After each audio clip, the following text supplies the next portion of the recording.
क्या है कौन नहीं जानता। हर आयु, हर वर्ग, हर श्रेणी के व्यक्ति को क्रोध का अनुभव हो चुका है। बल्कि किसी किसी का तो परिचय ही इसी प्रकार दिया जाता है कि व्यक्ति अत्यंत क्रोधी है, इससे तनिक बच के ही रहे। अब क्रोध क्या है हम सभी जानते हैं, किंतु ये क्रोध कर क्या सकता है ये बहुत कम लोग जानते हैं। क्रोध कुछ इस प्रकार है, किसी जलते हुए अंगारे को पकड़ना और किसी और की ओर फेंकना। अब इसके पीछे आपकी मंशा होती है सामने वाले को जलाने की, किंतु उससे पहले तो आपके स्वयं के हाथ जल जाते हैं। तो स्मरण रखिएगा, जब भी आप किसी और पर क्रोध करते हैं, सर्वप्रथम वो आपके विनाश का कारण बनता है। मैं कहता हूं जब इस संसार में करने के लिए प्रेम है तो क्रोध करना ही क्यों। प्रेम कीजिए, यही प्रेम सब में बांटिए और इसी प्रेम के साथ कहें राधे राधे।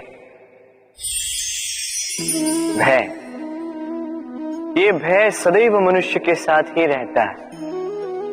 कुछ खो देने का भय, जो पा लिया उसे खो देने का भय, अब जिसके हम निकट हैं उसके दूर चले जाने का भय, जो हमारा है हमसे छिन जाने का भय। अब मनुष्य सारा जीवन व्यतीत कर देता है इस भय की छाया में। किंतु क्या कभी आपने ये सोचा है कि ये भय हमें क्यों लगता है?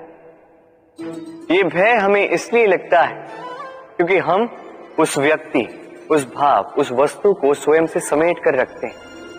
हम स्वयं उसे इतनी शक्ति दे देते हैं कि वो जब चाहे तब हमें छोड़कर जा सकता है, हमें कष्ट पहुंचा सकता है।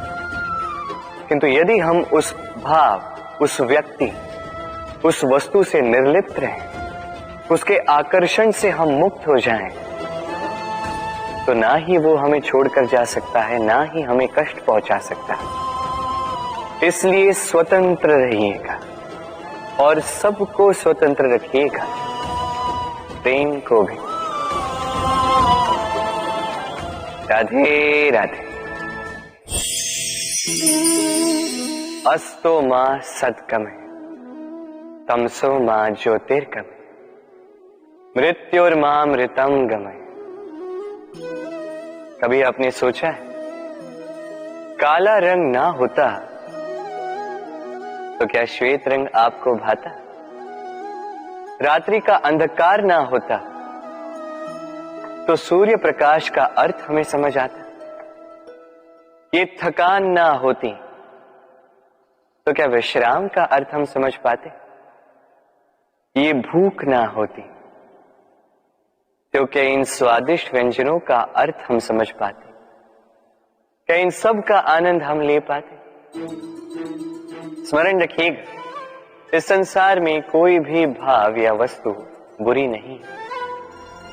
यदि आप मानते हैं कि बुरी है तो किसी कारण से ये बुराई आवश्यक है, अन्यथा ईश्वर इसे हमारे संसार में रखते ही। इस बुराई का उद्देश्य है हमें अच्छाई का आभास करवाना, ताकि हम अच्छाई में अपना लक्ष्य साध सकें। इसलिए बुरों से कभी घृणा मत कीजिएगा, ये तो केवल भलाई की आवश्यकता के जनक है, उन्हें भले में परिवर्तित कीजिए। असत्य से सत्य की ओर ले जाए, अंधकार से प्रकाश की ओर ले जाए, मृत्यु से अमरत्व की ओर ले जाए, किंतु प्रेम के पथ से। राधे राधे।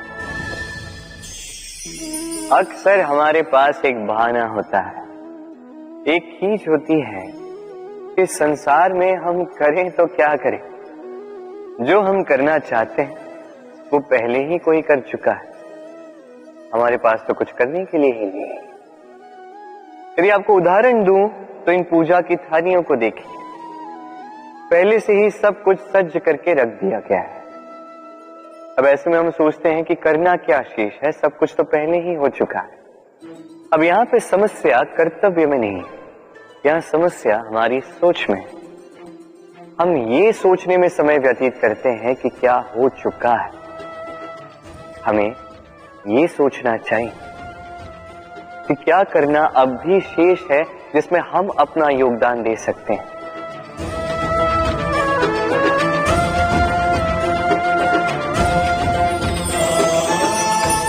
समझे? संसार में ऐसा कोई कार्य नहीं जो पूरा हो। आप सदैव उसे आगे बढ़ाने के लिए प्रयास कर सकते हैं। आप उस कार्य को और श्रेष्ठ बना सकते हैं। बस आवश्यकता है तो सकारात्मकता की। राधे राधे।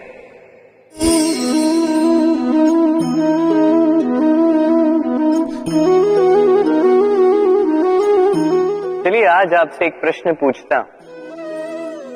मनुष्य अंधकार से भयभीत रहता है, ऐसा क्यों? इसका उत्तर है कि इस अंधकार में मनुष्य कुछ देख नहीं पाता, न आगे देख पाता है न पीछे, आसपास क्या है समझ नहीं पाता, न अपनी राह देख पाता है न अपना लक्ष्य, इसके कारण अपना विश्वास खो देता है और इसी कारण से भयभीत हो जाता है। चलिए अब आपसे एक और प्रश्न करता हूं। क्या इस संसार में इतना अंधकार है कि इस दिए का अस्तित्व ही मिटा दे? नहीं, उल्टा ये दिया अंधकार को चुनौती देता है, स्वयं जलकर संसार को प्रकाश देता है। ये छोटा सा दिया, अब जब ये छोटा सा दिया अंधकार से भयभीत नहीं होता, तो भला आप क्यों असफलता से भयभीत होते हैं?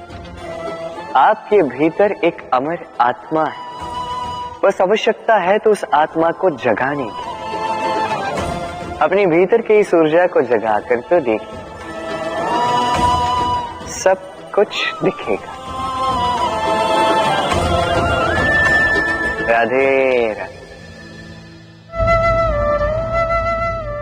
विवाह प्रेम का लक्ष्य है, ये भ्रम है था। और इसीलिए मनुष्य सदैव ये भूल कर बैठता है, सोचता है कि विवाह ही प्रेम का लक्ष्य है। मनुष्य प्रेम को पाना ही प्रेम समझ लेता है। अब देखिए ना, इस संसार में कुछ ऐसे भी भाग्यशाली लोग हैं जिनका विवाह उनके प्रेम के साथ होता है।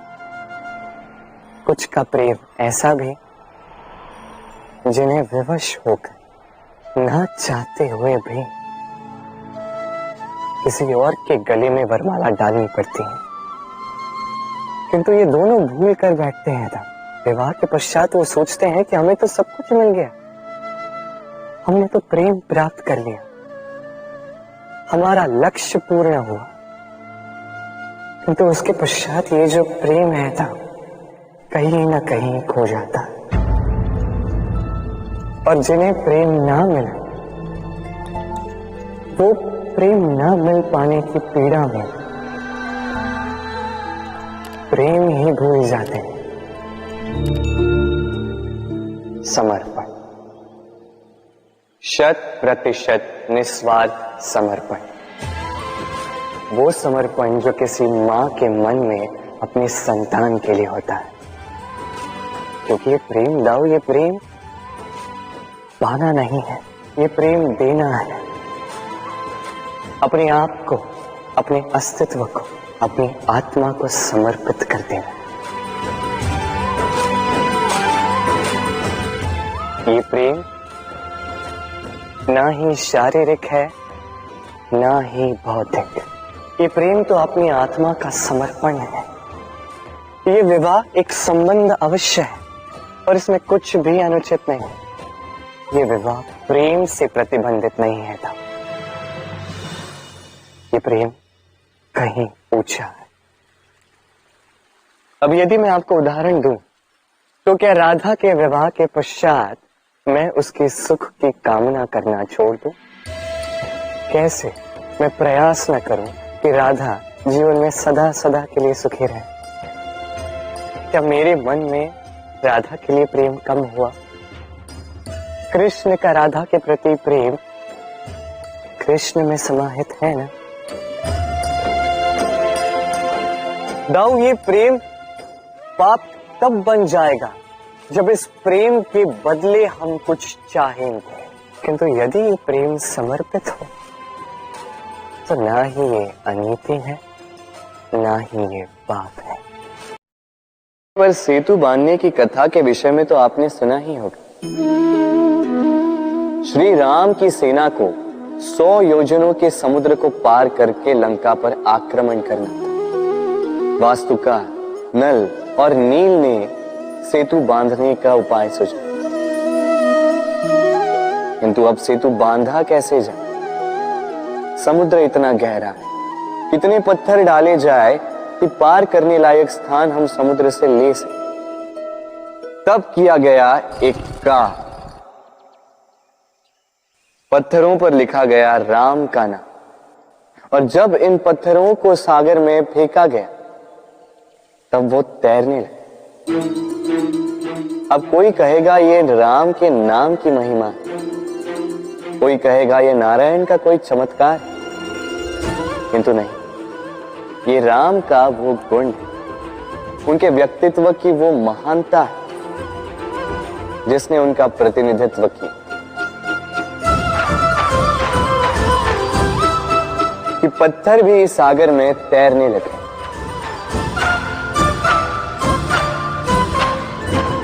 उसी प्रकार जहां हम नहीं होते वहां हमारे गुण हमारा प्रतिनिधित्व करते हैं, हमारे नाम की शक्ति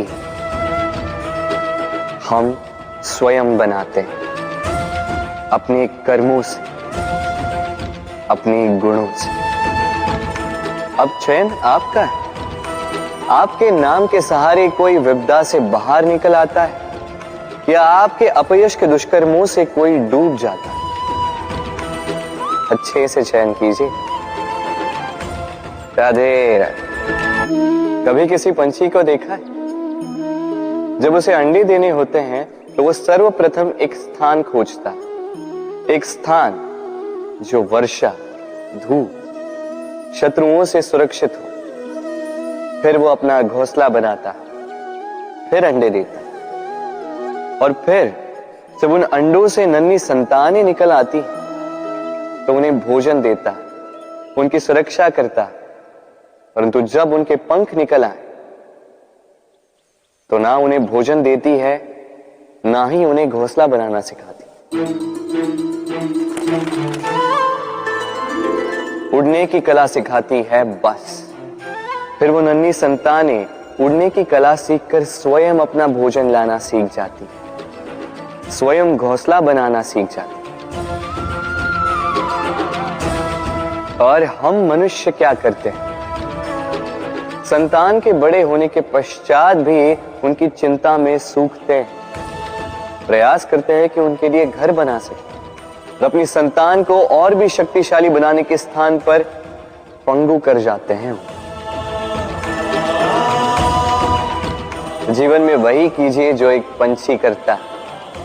अपनी संतान को उड़ने की कला सिखाइए, संस्कार दीजिए, और एक समय के पश्चात उसे स्वयं अपना आकाश चुनने को मुक्त कर दीजिए। राधे राधे।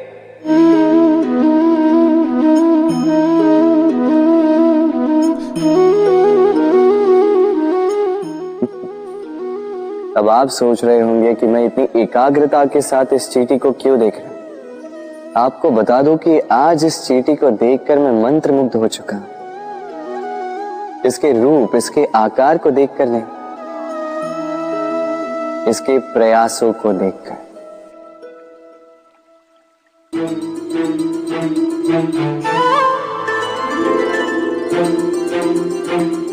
आप जानते हैं, अनगिनत प्रयासों के पश्चात चींटी अपना एक छोटा सा घर बना पाती, जो अन्य जंतुओं के लिए सरल सी बात है।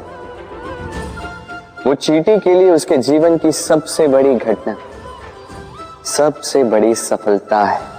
भविष्य में चींटी रहे न रहे, इनके बनाए हुए घर वर्षों पश्चात तक टिके रहते हैं। जीवन में सफलता के साथ भी ऐसा ही होता है। आपको एक दिन में सफलता नहीं मिलती, किंतु यदि आप प्रतिदिन प्रयास करते रहे तो एक दिन आपको सफलता अवश्य मिलेगी। स्मरण रखिएगा, भाग्य के द्वार उनके लिए नहीं खुलते जो हार मान लेते हैं। भाग्य उनका स्वागत करता जो उठकर उनके द्वार खटखटाने का प्रयास करते। तो प्रयास करते रहे, सफलता एक न एक दिन आपके पास आएगी। राधे राधे। क्या प्रेम में विवाह करना अनिवार्य है? तुम्हें क्या लगता है? बात बुराई की नहीं है राधा, बात है बंधन और जुड़ाव की। राधा, विवाह एक ऐसा पवित्र बंधन है जो दो लोगों को एक जीवन के लिए बांध के रखता है, किंतु प्रेम एक ऐसी भावना है राधा जो दो प्रेमियों को अनंत काल तक जोड़कर रखती है। विवाह में कोई बुराई नहीं है राधा, किंतु क्या इसे प्रेम के अनंत बंधन का अंग बनाना उचित होगा? जो प्रेम अलौकिक है राधा, उसे सांसारिक बंधन में क्यों बांधना? हमें देखो, इस क्षण को देखो, अभी भी हम साथ में ही है ना।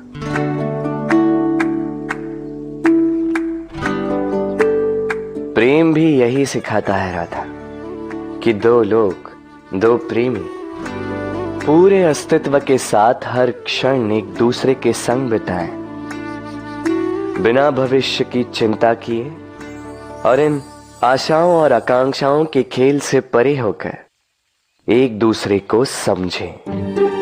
ये तो समय ही बताएगा ना राधा कि हम एक दूसरे के विकार, गुण, अवगुण जानते हैं या अब भी कुछ जानना शेष है। ये ताला देख रहे हैं आप? ये ताला प्रहार से भी खोला जा सकता है, प्यार से भी खोला जा सकता है। अर्थात इस ताले को आप इस चाबी से भी खोल सकते हैं, इस हथौड़े से भी खोला जा सकता है, किंतु खुलने में अंतर होगा। यदि आप इस ताले को प्रहार से खोलोगे तो ये पुनः काम नहीं आएगा, किंतु यदि आप इसे चाबी से खोलोगे तो ये सदा काम आएगा। हमारे जीवन में संबंध भी कुछ इसी प्रकार होते हैं। हमारे जीवन के आनंद रूपी धन की रक्षा करते हैं, किंतु प्रेम से। यदि क्रोध से किया जाए तो फिर वो किसी काम के नहीं रहते। इसलिए उन्हें सदा प्रेम की चाबी से खोलिएगा, क्योंकि हर बार नया ताला ला सकते हैं आप, नए संबंध नहीं ला पाएंगे। राधे राधे।